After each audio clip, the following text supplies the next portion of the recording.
बांग्लादेश में एक छोटे से आंदोलन ने कैसे पूरे देश में कोहराम मचा दिया, ये पूरी दुनिया ने देखा। हालात इतने बिगड़ गए कि वहां की तत्कालीन प्रधानमंत्री शेख हसीना को तुरंत देश छोड़कर पड़ोसी मुल्क भारत की शरण लेनी पड़ी, जिसके बाद वहां ऐसी ऐसी खबरें आई जो चर्चा का विषय बनी रही। लेकिन इतने वक्त के बाद भी वहाँ के हालात ज्यादा कुछ सुधरते नजर नहीं आ रहे और कहा जा रहा है कि अब दोबारा वहाँ पर तख्ता पलट हो सकता है। सवाल बनता है कि आखिर क्यों? क्या वहाँ पर अब सब कुछ ठीक नहीं चल रहा? क्या वहाँ के हालात पहले से और ज्यादा बिगड़ गए हैं? आइए जानते हैं। इस वक्त कहा जा रहा है कि सेना के लेफ्टिनेंट जनरल फैजुर रहमान पाकिस्तान की शाह पर बगावत की तैयारी कर रहे थे। वो लगभग हर मंच से आवामी देश से देश प्रेम की बात कर रहे थे। जहां भी गए इनकी देशभक्ति हुलारे मार रही थी। इसके अलावा बांग्लादेशी सेना प्रमुख बांग्लादेश की आंतरिक राजनीति में दिलचस्पी लेते हुए भी देखा गया। ऐसे में आशंका जताई जा रही थी कि बांग्लादेश में प्रस्तावित आम चुनावों से पहले तख्ता पलट हो सकता है। बांग्लादेश की आवाम भी मोहम्मद यूनुस के शासन के अराजकता से त्रस्त है। उन्होंने सत्ता पाने के तुरंत बाद जो बड़े बड़े वादे किए थे, उनमें से कुछ भी पूरा नहीं हो सका। कई रिपोर्ट सामने आ चुकी है जिनमें कहा गया कि बांग्लादेश में अपराध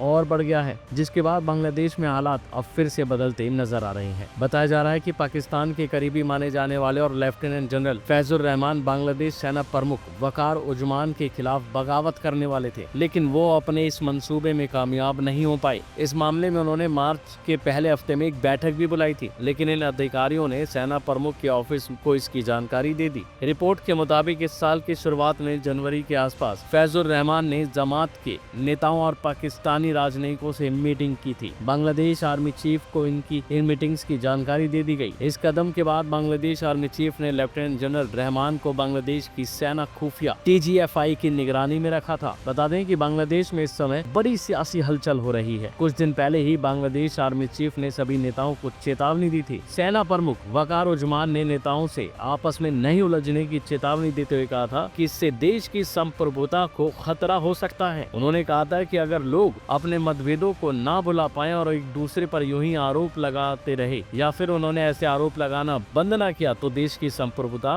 दांव पर लग सकती है। उन्होंने कहा था कि मैं आपको चेतावनी दे रहा हूं, बाद में ये मत कहना कि इस बारे में मैंने आपको आगाह नहीं किया। अगर आप अपने मतभेदों को बुलाकर साथ मिलकर काम नहीं करोगे और आपस में लड़कर यूं ही आरोप लगाते रहोगे तो देश की स्वतंत्रता और संप्रभुता खतरे में पड़ जाएगी। तो वहीं इस बारे में सेना प्रमुख ने आगे कहा कि देश की कानून एवं व्यवस्था खराब होने के कुछ कारण है। पहला कारण है कि हम आपस में ही लड़ते रहते हैं। अगर आप अपने मतभेदों को नहीं बुलाते तो इससे परेशानी होगी। सभी नेता एक दूसरे पर आरोप लगाने में बिजी हैं, जिससे शरारती तत्वों को माहौल बिगाड़ने में फायदा हो रहा है और ऐसे माहौल में वो आसानी से बच रहे हैं। तो वहीं इससे पहले बांग्लादेशी सेना प्रमुख ने कहा था कि जब तक चुनी हुई सरकार नहीं आ जाती तब तक सेना ही बांग्लादेश की कानून व्यवस्था को देखेगी। उन्होंने कहा कि बांग्लादेश की कानून व्यवस्था को सेना देख रही है और ये तब तक जारी रहेगा जब तक कि चुनी हुई सरकार नहीं आ जाती। उनके इस बयान को मोहम्मद यूनुस की कुर्सी के लिए खतरे के तौर पर देखा गया था। जाहिर है कि पिछले साल अगस्त में शेख हसीना को प्रधानमंत्री पद से हटा दिया गया था। उन्हें ना चाहते हुए भी अपने पद से इस्तीफा देना पड़ा। उसके बाद भारत और बांग्लादेश के रिश्तों में काफी तनाव देखने को मिला। शेख हसीना के भारत आने के बाद मोहम्मद यूनुस बांग्लादेश की सत्ता में आए। बता दें कि वो अभी बांग्लादेश की सरकार के मुख्य सलाहकार हैं। भारत के विदेश मंत्री एस जयशंकर ने भी बांग्लादेश सरकार को साफ कर दिया है कि भारत तनाव कम करना चाहता है, लेकिन भारत बांग्लादेश के लगातार शत्रुतापूर्ण बयानबाजी को बर्दाश्त नहीं करेगा। पिछले हफ्ते जयशंकर ने अपने बांग्लादेशी समकक्ष से मुलाकात में कहा कि बांग्लादेश को आतंकवाद को सामान्य नहीं बनाना चाहिए। तो वहीं जनवरी के महीने में देखा गया कि एक बार फिर छात्र सड़कों पर हैं। बांग्लादेश की सड़कों पर वैसा ही नजारा देखने को मिला जैसा कि तत्कालीन प्रधानमंत्री शेख हसीना के दौरान मिला था। इस बार निशाने पर है मोहम्मद यूनुस की अंतरिम सरकार। कहा जा रहा है कि जो छात्र अब सड़कों पर है वह मोहम्मद यूनुस की सरकार के कुछ फैसलों से खुश नहीं थे। बता दें कि यूनुस सरकार के इन फैसलों में शामिल है कि देश का नाम बदलने और संविधान बदलने का ऐलान। तो वहीं शेख हसीना सरकार के खिलाफ बगावत करने वाले छात्रों के गुट ने इस बार मोहम्मद यूनुस की अंतरिम सरकार के खिलाफ आवाज बुलंद की है। इस दौरान बांग्लादेश में कट्टरता को बढ़ावा देने और इस्लामिक राज्य स्थापित कराने वाले कई नारे भी लगाए गए। अब देखना होगा कि बांग्लादेश में आगे और क्या क्या होता है। ये जानने के लिए बने रहिए हिंद फर्स्ट के साथ।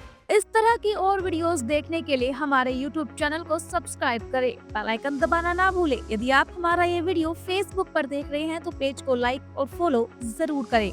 हमारे अन्य सोशल मीडिया पेजेस से भी जुड़े।